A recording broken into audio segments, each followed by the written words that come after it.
ফুটবলে প্রস্তুতি ম্যাচ অত্যন্ত গুরুত্বপূর্ণ, বিশেষ করে যখন একটি দল আন্তর্জাতিক টুর্নামেন্টে খেলে তার আগে একটি প্রস্তুতি ম্যাচ হতে পারে দলের জন্য অনেক বড় প্রস্তুতি। কদিন পরই মাঠে নামছে বাংলাদেশ, প্রতিপক্ষ সিঙ্গাপুর। তবে তার আগে থেকে যেন সবকিছু এলোমেলো করে ফেলেছে ফেডারেশন, কেননা এখনো পর্যন্ত ঠিক হয়নি প্রস্তুতি ম্যাচের প্রতিপক্ষ।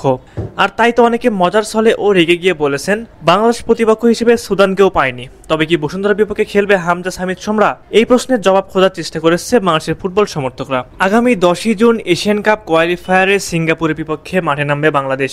এটি একটি প্রতিযোগিতামূলক ও গুরুত্বপূর্ণ ম্যাচ, যা শুধু র্যাঙ্কিং নয়, ভবিষ্যতে এশিয়ান কাপের মূল পর্বে খেলার সম্ভাবনার সাথেও জড়িত। এশিয়ান কাপ কোয়ালিফায়ারের প্রতিটি ম্যাচই অত্যন্ত গুরুত্বপূর্ণ।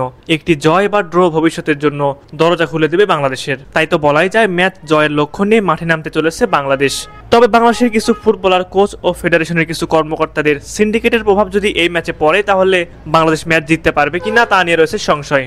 বাংলাদেশ ফুটবল ফেডারেশন দেশের ফুটবলের সর্বোচ্চ প্রশাসনিক সংস্থা হলেও দীর্ঘদিন ধরে নানা বিতর্ক, সিন্ডিকেট ও দুর্নীতি নিয়ে সমালোচিত হয়ে আসছে।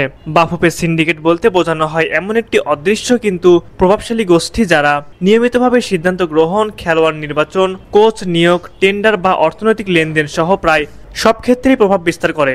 নির্দিষ্ট কয়েকজন ব্যক্তি বারবার নির্বাহী পদে নির্বাচিত হন এবং ঘনিষ্ঠজনদের বিভিন্ন দায়িত্বে বসান।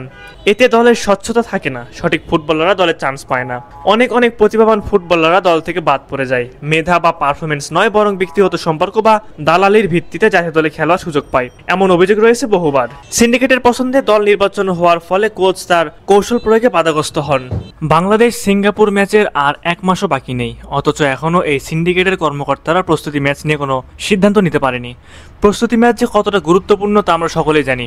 বিশ্বকাপ বা এশিয়ান কাপের মতো বড় টুর্নামেন্টের আগে বড় বড় দল যেমন ব্রাজিল, আর্জেন্টিনা, জার্মানি বা জাপান সবাই একাধিক প্রস্তুতি ম্যাচ খেলে, কারণ তারা জানে মূল ম্যাচে ভালো করার জন্য প্রস্তুতি ম্যাচ অপরিহার্য। সুতরাং বাংলাদেশের উচিত কঠিন একটি প্রতিপক্ষ ঠিক করে তার সাথে সঠিক সময়ে প্রস্তুতি ম্যাচ খেলা। এখন দেখার বিষয় বাফুফে শেষ পর্যন্ত কি করতে পারে। সুপ্রিয় দর্শক, আপনার কাছে কি মনে হয়, হামজা, জামাল, সামিদ সোমরা কি প্রস্তুতি ম্যাচে খেলার জন্য কোনো প্রতিপক্ষ খুঁজে পাবে, নাকি কোনো রকম প্রস্তুতি ছাড়াই মাঠে নামবে বাংলাদেশ?